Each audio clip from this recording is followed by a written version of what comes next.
일반적인 가이드라인은 있기는 하는데 의사의 진료 철학에 따라서도 조금 다를 수가 있기는 하는데, 저 같은 경우에는 가급적 치아를 최소한으로 삭제를 해서 치료하는 거를 저희 진료 철학으로 삼고 있습니다.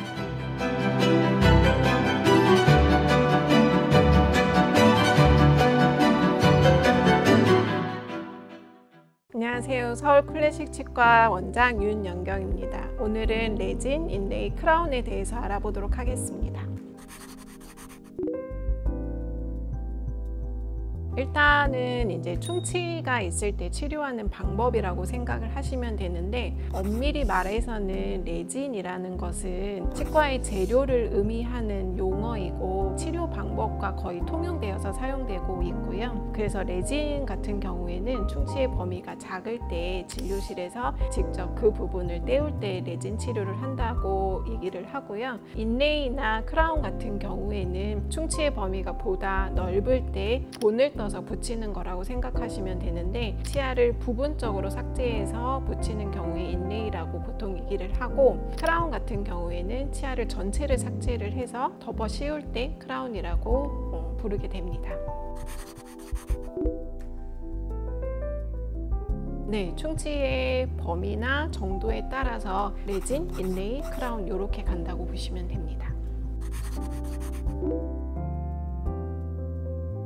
그게 이제 일반적인 가이드라인은 있기는 하는데 의사의 진료 철학에 따라서도 조금 다를 수가 있기는 하는데, 예를 들자면 치아를 가급적이면 보존적으로 치료를 하기를 원하시는 원장님도 계시고, 조금 더 넓은 범위의 치료를 해서 후에 문제가 생기지 않게 치료를 하기를 원하시는 원장님도 있기 때문에 진료 철학에 따라서 진단은 조금 다르게 나올 수가 있고요. 그리고 같은 충치라도 환자분의 나이나 또는 환자분의 어떤 교합력, 그리고 환자분의 충치가 잘 생기는 정도, 보통 우식 활성도라고 얘기를 하는데, 이 부분에 따라서 종합적으로 고려를 해서 진단을 해야 되기 때문에 치과마다 진단은 조금 다를 수는 있습니다.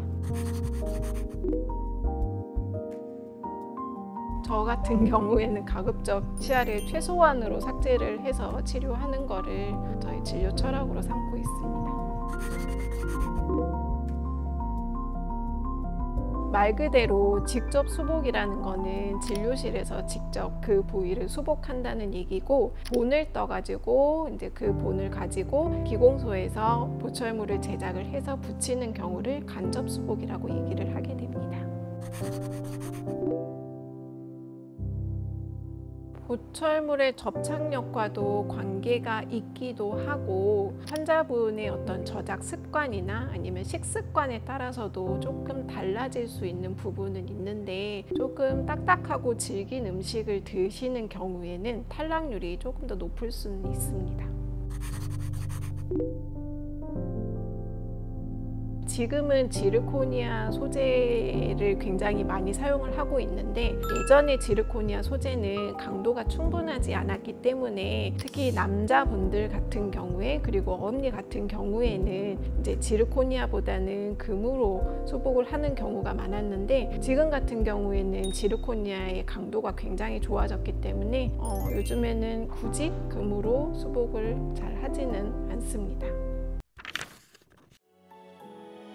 오늘은 레진, 인레이, 크라운 치료에 대해서 알아보았습니다. 지금까지 서울 클래식 치과 원장 윤연경이었습니다.